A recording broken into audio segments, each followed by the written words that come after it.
Well, we've had 4 what I consider really productive days, from the morning meetings to the walkthroughs we do in the morning, to lifting weights, to the practices, to the night meetings. I see these guys locked in and trying to get better every opportunity they have. So that's really encouraging, and we're staying relatively healthy. Stephen Manfro, he tweaked his shoulder the other day, and his knee that he had surgically repaired has been bothering him. So we're going to send him back to see Dr. McAllister tomorrow, and there's a pretty good chance that he'll have a small surgical procedure, a minor surgical procedure, where he might miss a couple weeks and then be back with us, but I don't know that for sure. Ish tweaked his ankle, and it's probably a day or two. It's really not serious. He was on the bike today, but we're staying healthy. And I think one of the reasons is that these guys understand how to practice hard, and they understand how to practice physical and compete with violence, and yet stay on their feet and take care of each other. And to me, that's always a sign of a mature team that has athleticism and understands what they're trying to accomplish together. So I'm encouraged by the first 4 days. Would you say that that's a sign of the kids knowing what they're doing from day one? This is your fourth training camp. Have you noticed an improvement since then? Yeah, absolutely.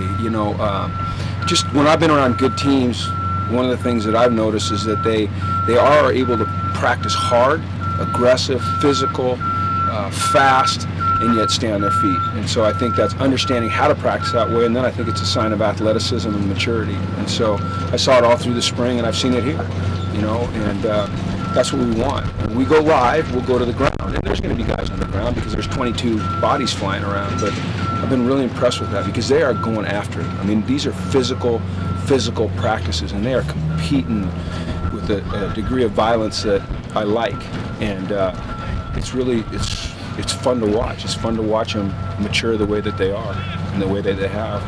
Steve Manfro's minor procedure, that's on his knee, right? Not his That is on his knee. Okay. It's a meniscus, and so oftentimes when you're coming off of an injury like that, you might get a little flap of meniscus, so they just go in and they just shave it off. It's relatively minor. I mean, I've been around guys that have had that procedure and played 7 days later, so I don't know that he'll come back that quickly, but it's nothing that will keep him out a long amount of time. Seemed like Josh Rosen had a lot of run with the ones today. Yeah, we said through the first 5 practices we were going to kind of rotate who got what, and his day-to-day with most of the team stuff was with the ones. But how do you think he did? I think he makes plays, he improves every day. There's a lot to improve on still. He's like everybody else, you have some good plays and then some plays that are challenging, and but I think he's pushing to get better, and he has a good grasp of the game, and I've been impressed with a number of our freshmen. You guys asked me after this first day, and I can start to bring up some names now because there are some guys that are starting to stand out to me. I'll start on offense, Bolu. I think that kid's got a chance to be a really special back. I don't think he's the kind of guy that you want to tackle. I think Soso's got incredible body control. He's smooth. He needs to learn to play with his pads down. I look at Steven Johnson. He gives us something that we desperately need, which is some elusive running ability in the slot, and he catches the ball well. Austin Roberts is a guy who hasn't played at all here, and he's very impressive to me. You move up front and you look at Fred Uluperi, and I mean, he can be a dominant player. Tavita can be a dominant player. Andre James can be a dominant player. I mean, those guys are really going to be something fun to watch. And then defensively, Keyshawn is not physically as developed as he'll get, but he's got a burst and suddenness. Josh Woods does some things. Nate Metters does some things. Cody Spencer flashes. So overall,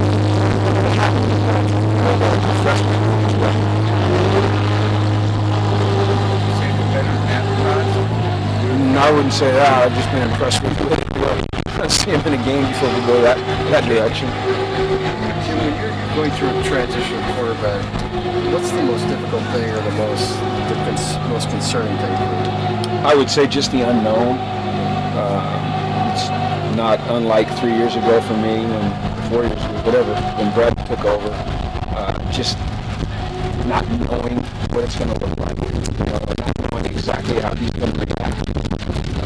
in certain situations because you don't have anything to base that on. So that's the hardest thing for me. And then you're making a decision at some point because you have to make a decision at some point, and hope it's the right decision. Seemed like the last decision was the right decision. Let's hope this one's, equally productive. How good is this offensive line 4 days into camp compared to the last 4? It's not. There's no comparison. I mean, there's just. I don't want to overstate it because I just don't. I want them to prove it on Saturday afternoons. But it's an impressive looking group. You just talk about from left to right with Connor, and then Kenny, and obviously Jake, and then the way Alex is playing, and then Caleb on the outside. I mean, it's a solid, good-looking, big, physical group that finally has played enough together where there's some synergy. I think one indicator for me of how the offensive line is playing is that Jake Brundle has not lost it yet, and so that's a good thing to see. It means they're communicating well, they're listening to him, they're adjusting the right way. So I like that group a lot, and I think we've got some quality depth. I think that there's a lot of young men that can step in and play if they have to. Hopefully they don't have to. Guy who haven't seen a lot because of injuries, Cam Griffin. How's he looked Cam, so far? Good. It's Cam hasn't played a whole lot of football. He's a great rugby player. What you do see is you see tremendous athleticism out of him, and he can run, and he's got burst, and he's athletic. But he's still, is a little bit behind in just terms of football instincts that you're looking for, especially at that position. But I think that, one thing we'll try to do with him is work him in as much as possible on special teams where he can use his size and his speed and his athleticism to help us. Is your projected time schedule for Kenny Orgioki to go full out? He's going. I mean, he's rolling. He's missing some team, it looks like, sometimes. Just when he's subbed out for. He's not even on the injury report anymore. He's got that brace, which I think is a pain in the butt for him. You see him pulling it up a lot, but he has no limitations on him at this point, which is a real positive. Jim, Kenny Clark has grown tremendously these last few years. How is he different or better from this year as compared to, say, years past? Well, he's physically he's more mature. He's bigger. He's stronger. He's more durable. He's always been a very good player since his freshman year. He stepped right in and he looked like a full-grown man. I think he just has a great grasp of what we're trying to do, and I think that probably the biggest thing is just his influence on those around him. He has great work ethic. He doesn't say a lot, but when he does, it's very meaningful, and the players around him react to it. How much of the big numbers that Miles puts up and Oa puts up, how much of that is made possible by what Kenny does up front? Well, it's just, the nose guard he's usually the unsung hero of any really good defense. You have to be strong in the middle. And, when you see a guy like Eric Kendricks, and Eric could probably be the first guy to tell you this if you asked him, so often Kenny would hold a double team and they couldn't get up to the second level to get to Eric so Eric could run and make plays. And any great middle linebacker wants to have, the kind of guy that Kenny is in front of him, that's for sure. Looking at the way the Attack's playing, does he look like a guy that's finally had a full offseason in the program now? He does, especially the last 2 practices when we put the pads on. He's 245 pounds now. He still runs well. He's much better than anyone probably ever thought he would be against the run because he plays with leverage and he's got strong hands. And that speed as a pass rusher, has always been a real great attribute that he's had. So I think he's just going to keep getting better and better. He didn't have a camp with us last year. He never went through this stuff. So it's really helpful to him. You made a little bit of a donation today, didn't you? Yeah. What does that mean in terms of, your commitment to UCLA? Well, I've stated from day one, as you know, that I'm completely committed to this place. I've never indicated otherwise. Other people might speculate, but I never have. And Shannon and I just felt as a family it was important for us to I'm always asking people for stuff. I'm always asking the administration for things, and our donors, and our boosters, and our student athletes, and our student body. And we thought it was just important that we were really firm in showing our commitment to UCLA and what we're trying to build. So, I would hope that it would put out any of those silly rumors that our opponents are using against us that I'm leaving. I don't know what more I can do to prove that I'm not leaving.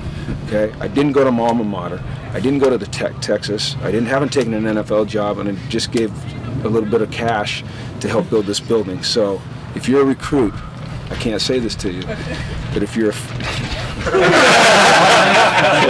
almost broke a rule there. Come close. I was right. I would just say, I don't know what else I can do, to prove that this is where I want to be. And, one thing that's always been important to me in thinking about my career is leaving some sort of legacy somehow. And I've never been able to stay anywhere long enough to do that. And I'm hopeful that this can be the place that I do that. Which tariffs did you get? The coaches, I don't know. Ask Josh. Josh knows, or Shannon. They just filled me in on it.